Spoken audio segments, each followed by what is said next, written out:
Hello friend, भविष्य maths YouTube channel पर आप सभी का स्वागत है।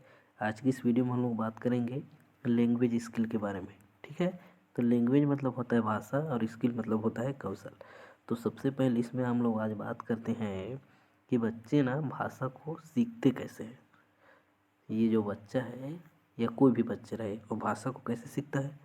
तो सबसे पहले आप गौर किए होंगे, हम लोग जो कुछ बोलते हैं उसको सुनता है। ठीक है, फिर कुछ समय बाद वो बोलने लगता है, फिर कुछ समय बाद वो पढ़ने लगता है, फिर उसके बाद लास्ट में वो लिखना सीखता है। तो बच्चे भाषा को किस क्रम में सीखते हैं? तो पहले आता है लिसनिंग, मतलब होता है वो सुनता है। ठीक है, और उसके बाद स्पीकिंग, स्पीकिंग मतलब बोलना। और तीसरा है रीडिंग, तो वो पढ़ना सीखते हैं। फिर लास्ट में वो क्या करते हैं, लिखना सीखते हैं। आ रहा है समझ में? तो इसमें कई बार प्रश्न पूछा जाता है कि भाषा सीखने का क्रम कैसा है। तो सबसे पहले कौन सा है, लिसनिंग, फिर कौन सा है स्पीकिंग, और फिर कौन सा है रीडिंग, और फिर कौन सा है राइटिंग। तो पहले बच्चे सुनते हैं, बोलते हैं, पढ़ते हैं और लिखते हैं। ठीक है, आगे देखिए, इसी को बोला गया है RLSRW। एल मतलब लिसनिंग, फिर एस मतलब स्पीकिंग, फिर रीडिंग और राइटिंग। तो एक बार छत्तीसगढ़ शिक्षक भर्ती में इस प्रश्न को पूछा था, what is the sequence of language learning. ठीक है, भाषा सीखने का सही क्रम कौन सा है? तो कौन सा है, LSRW, ऑप्शन नंबर 3, LSRW। ठीक है, बहुत ईजी है, समझ में आ गया होगा। अब देखते हैं आगे। देखिए, एक आता है, मैंने क्या बताया, एल, फिर एस, फिर आर, डब्लू। तो एल और आर, एल मतलब लिसनिंग और रीडिंग, ये किसके अंतर्गत आता है, रिसेप्टिव, जिसका और नाम है पेसिव, जिसका और नाम है इनपुट। तो वो कैसे, देखिए, लिसनिंग मतलब होता है सुनना है। ठीक है, कोई कुछ बोलता है तो हम कुछ सुनते हैं, तो उसकी भाषा, उसके आवाज़ को या किसी भी उसकी गतिविधि को हम लोग रिसीव करते हैं। कोई बोल रहा है, हम सुन रहे हैं, तो हम रिसीव कर रहे हैं। जैसे फ़ोन आया, हम लोग उठा दिए फ़ोन को, तो कॉल रिसीव कर दिए। ठीक उसी प्रकार से कोई बोल रहा है तो हम उसको रिसीव कर रहे हैं। ठीक है, तो वो हो गया, इसीलिए उसका नाम है रिसेप्टिव। ठीक है, और एक नाम है पेसिव, और है इनपुट। इनपुट मतलब उधर से इधर आ रहा है हमारे तरफ, अब कोई बोल रहा है, हम सुन रहे हैं, मतलब हमारे लिए वो इनपुट है। ठीक है, और हुआ रीडिंग। तो रीडिंग कैसे इसका पार्ट हुआ, देखिए, रीडिंग जैसे कि यहीं पर लिखा है। ठीक है, ये रिसेप्टिव अगर कुछ भी लिखा है, हम लोग पढ़ रहे हैं उसको, तो उसके अर्थ को हम लोग क्या कर रहे हैं, रिसीव कर रहे हैं, ग्रहण कर रहे हैं। आ रहे हैं समझ में? तो इसलिए ना, जो रीडिंग है और जो लिसनिंग है वो क्या है, रिसेप्टिव है, जिसका और एक नाम है पेसिव, और जिसका और एक नाम है इनपुट। ठीक है, इनपुट कैसे हुआ, जैसे कुछ लिखा है उसको हम लोग ग्रहण कर रहे हैं, कोई बोल रहा है उसको सुन के ग्रहण ग्रहण कर रहे हैं हम लोग। रिसेप्टिव मतलब रिसीव कर रहे हैं। ठीक है, अब देखिए, जो स्पीकिंग है और जो राइटिंग है, आ रहा है समझ में? स्पीकिंग मतलब बोलना, जैसे हमें कुछ बोलना है। ठीक है, तो हम लोग उसको क्या कर रहे हैं, प्रोडक्ट कर रहे हैं, प्रोडक्टिव, उत्पाद कर रहे हैं। ठीक है, या उत्पादन कर रहे हैं। जैसे हमें कुछ बोलना है तो सोच समझ कर कुछ भी बोलेंगे, तो वो हमारे लिए क्या हुआ, उत्पादन। और हमारा उस समय हमारी स्थिति क्या रहेगा, एक्टिव रहेगा माइंड। भाई कुछ बोलना है तो सोच समझ कर ही तो बोलेंगे, तो हमारा माइंड एक्टिव रहेगा, और वो क्या कहलाएगा, आउटपुट। तो प्रोडक्टिव का नाम है एक्टिव, और आउटपुट भी। आ रहा है समझ में? ठीक उसी प्रकार से राइटिंग मतलब होता है लिखना। कुछ हम लोग लिखेंगे तो प्रोडक्ट ही तो कर रहे हैं, प्रोडक्टिव। आ रहा है समझ में? और हमारा माइंड कैसा रहेगा, इस एक्टिव रहेगा, तभी हम लोग आउटपुट अच्छे से दे पाएंगे। ठीक है, तो इसलिए मेरे भाई, स्पीकिंग और राइटिंग ना प्रोडक्टिव के अंतर्गत आता है। और लिसनिंग और रीडिंग, अर्थ को ग्रहण कर रहे हैं रीडिंग में, और लिसनिंग में सुन रहे हैं, तो क्या है, रिसेप्टिव। आ रहा है समझ में? आगे देखिए, आगे इस प्रकार है, तो रीडिंग का जो संबंध है वो फोनेटिक कम ग्राफिक से है। रीडिंग, ठीक है, कुछ लिखा है, जैसे ये लिखा है कुछ भी, अब इसको हम लोग पढ़ रहे हैं, तो ये जो लिखा है वो किसके अंतर्गत आएगा, ग्राफिक। ठीक है, अब इसको हम लोग आवाज़ से पढ़ रहे हैं, तो फोनेटिक मतलब ध्वनि, आ रहा है समझ में? जैसे फ़ोन में बातचीत करते हैं आवाज़ के माध्यम से ही, तो ठीक उसी प्रकार से फोनेटिक कम मतलब स, कम मतलब होता है स मतलब सात टाइप का। इसमें फोनेटिक भी रहेगा और ग्राफिकल भी रहेगा। कहने का मतलब जो लिखा रहेगा उसको हम लोग जोर जोर से पढ़ेंगे तो हो गया फोनेटिक, और ग्राफिकल जो लिखा है वो हो गया। ठीक है, तो इसलिए रीडिंग का जो संबंध है फोनेटिक कम ग्राफिक से रहता है।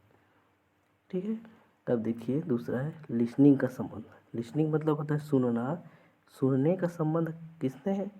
सिमेटिक, मतलब उसके अर्थ, सिमेटिक मतलब याद रखना, उसके अर्थ को ग्रहण करना। ठीक है, इस चीज़ को याद रखना पड़ेगा, ये थोड़ा नया शब्द है। ठीक है, सिमेटिक मतलब उसके अर्थ को हम लोग समझेंगे, सुनेंगे। अब आता है स्पीकिंग। कोई बोल रहा है, जैसे कोई बोल रहा है तो क्या कहलाएगा? आवाज़, आवाज़ ही उसका आएगा, तो क्या इसके अंतर्गत आएगा? फोनेटिक।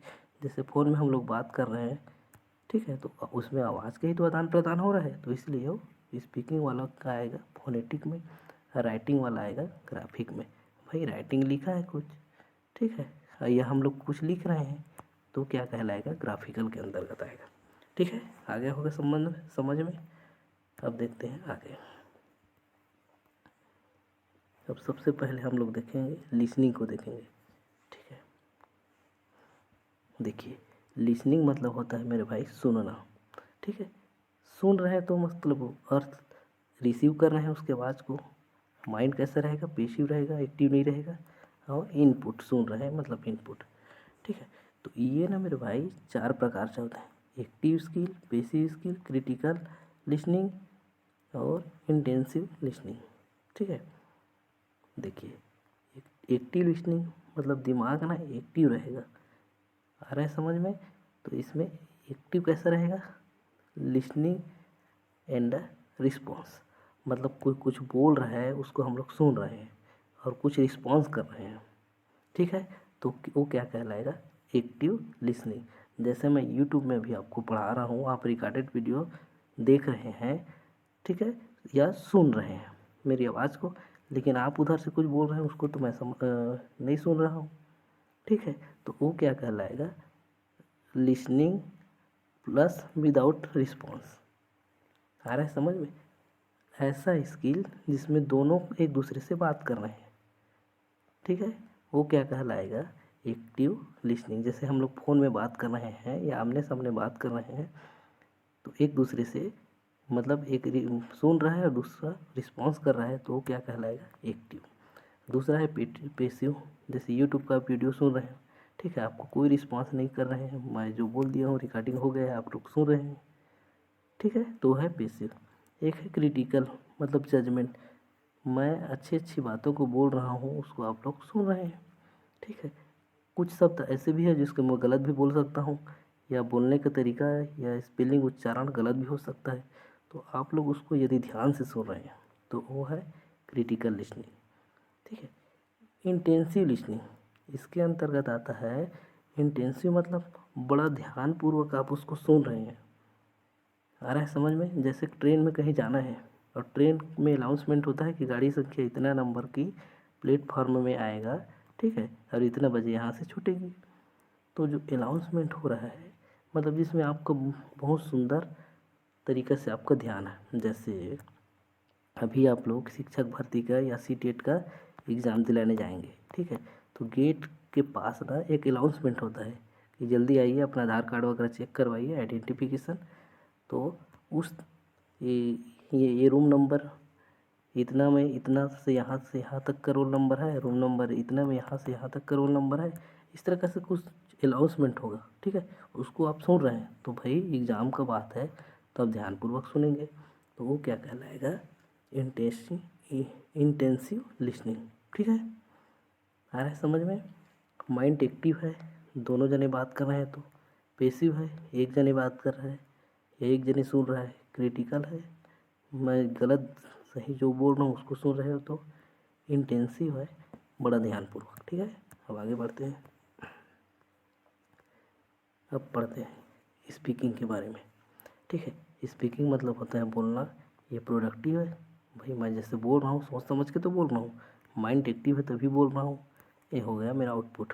तो इसमें क्या क्या मायने रखता है? एक तो टोन, बोलने का तरीका, जैसे मेरा बोलने का तरीका है या आप लोगों का पिच तीव्रता उसमें कितना है, ठीक है। और है इंटोनेशन। इंटोनेशन मतलब होता है उतार चढ़ाव। सी टेट में पूछा जाता है राइजिंग और फॉलिंग, ठीक है। राइजिंग मतलब चढ़ाव, फॉलिंग मतलब उतार, ठीक है। तो ये क्या है, उतार चढ़ाव। आ रहा है समझ में। अब देखिए इंटरएक्टिव, ठीक है, मतलब इसमें दोनों एक्टिव रहेंगे, ठीक है। नॉन इंटरएक्टिव इसमें एक्टिव नहीं रहेंगे। आ रहा है समझ में।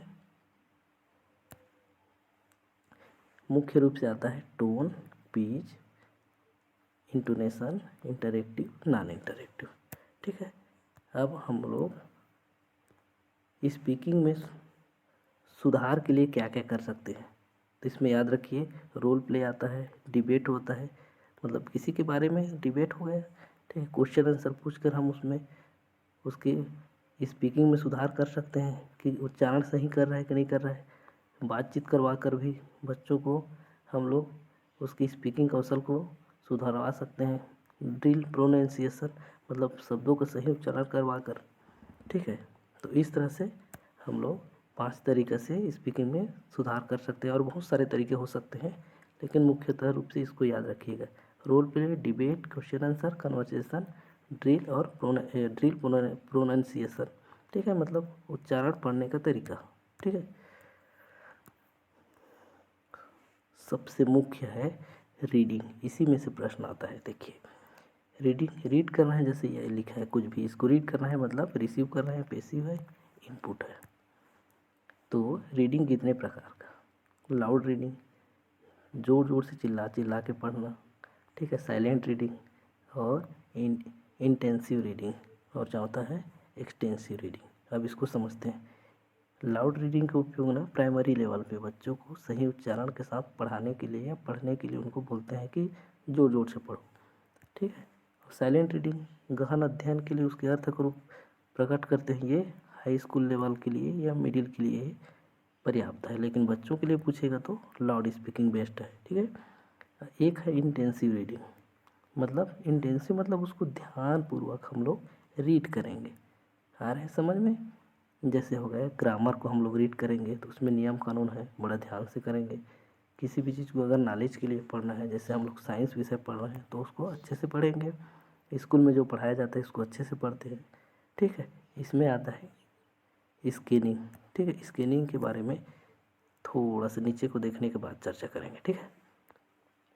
एक है एक्सटेंसिव। एक्सटेंसिव मतलब सरसरी तौर पे, आ रहा है समझ, बाहरी बाहर। जैसे हम लोग न्यूज़पेपर में हमको क्रिकेट देखना है या क्रिकेट के बारे में पढ़ना है, तो हम लोग जल्दी जल्दी बाकी पत्ता को पलटा के न्यूज़पेपर को पढ़ेंगे। जैसे कोई स्टोरी पढ़ना है मज़े के लिए या कुछ नॉलेज के लिए, तो क्या कहलाएगा, एक्सटेंसिव, मतलब बाहरी रूप से उसको पढ़ रहे हैं, गहन अध्ययन नहीं करना है इसमें, ठीक है। रीडिंग फॉर फन, फन के लिए पढ़ रहे हैं, ठीक है। तो इसमें ना इंटेंसिव मतलब बहुत अच्छी तरीक़ा से गहन अध्ययन कर रहे हैं, तो वो किस में आएगा, स्कैनिंग में। ओवरऑल इसको स्कैनिंग में लाते हैं, ठीक है। स्कैनिंग में अब इसको हम लोग कैसे समझें, जैसे स्कैनर, स्कैनर रहता है ना, तो यदि स्कैनर में हम लोग किसी भी डॉक्यूमेंट को रख देते हैं तो हूबहू उसको स्कैन करता है, मतलब जितना भी शब्द है उसमें उस सभी को स्कैन करेगा। आ रहे हैं समझ में। तो इस तरह से ओवरऑल यदि बात हो तो हम उसको स्कैनिंग में रखेंगे, ठीक है। मतलब गहन अध्ययन, इंटेंसिव, इन मतलब अंदर घुस के अध्ययन कर रहे हैं, बहुत बारीकी से अध्ययन कर रहे हैं, तो क्या कहलाएगा, इंटेंसिव आएगा, ठीक है। एक्सटेंसिव सरसरी तौर पे, ठीक उसी प्रकार से इसमें देखिए स्कीमिंग।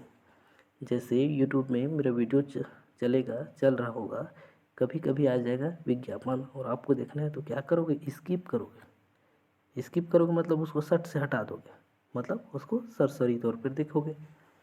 इस तरह से यदि गहन अध्ययन का बात हुआ तो इंटेंसिव और स्कैनिंग, और बाहरी एक्सटेंसिव सरसरी तौर पे अगर पढ़ रहे हैं, जैसे न्यूज़पेपर हो गया, स्टोरी बुक हो गया, बाहरी नॉलेज के लिए, तो क्या कहलाएगा, इसमें स्कीमिंग में आएगा, ठीक है। आगे होगा समझ में। अब देखते हैं आगे। अब ना देखिए सब स्किल, इसी में आता है सब स्किल।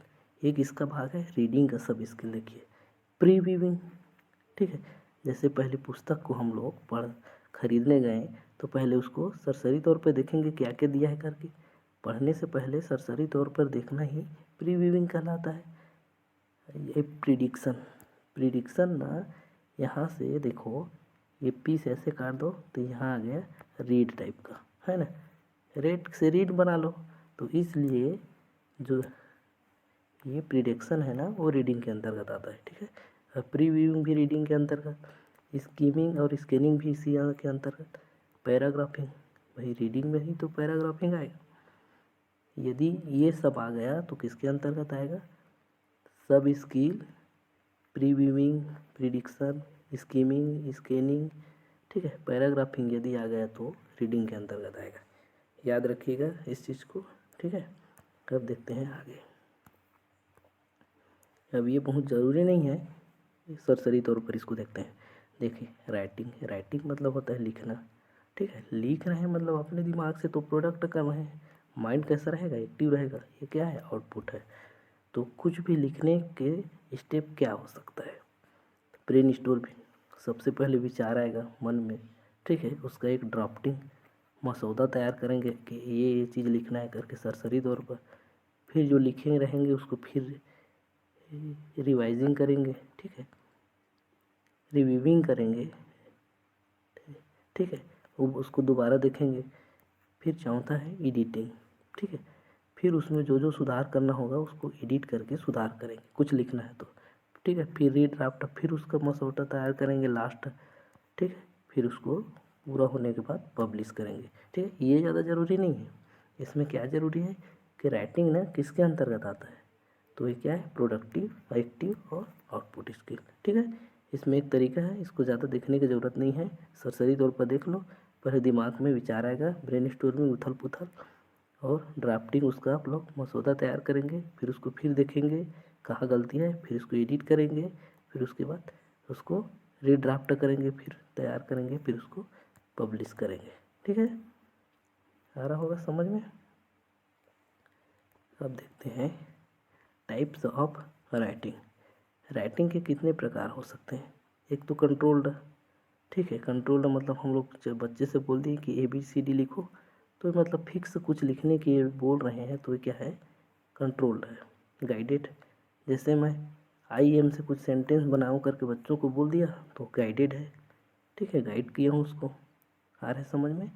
और तीसरा है फ्री, उसको डायरी वगैरह कुछ लिखने के लिए बोल दिए, अपने मन से कुछ भी लिखो करके, तो क्या है, फ्री राइटिंग है।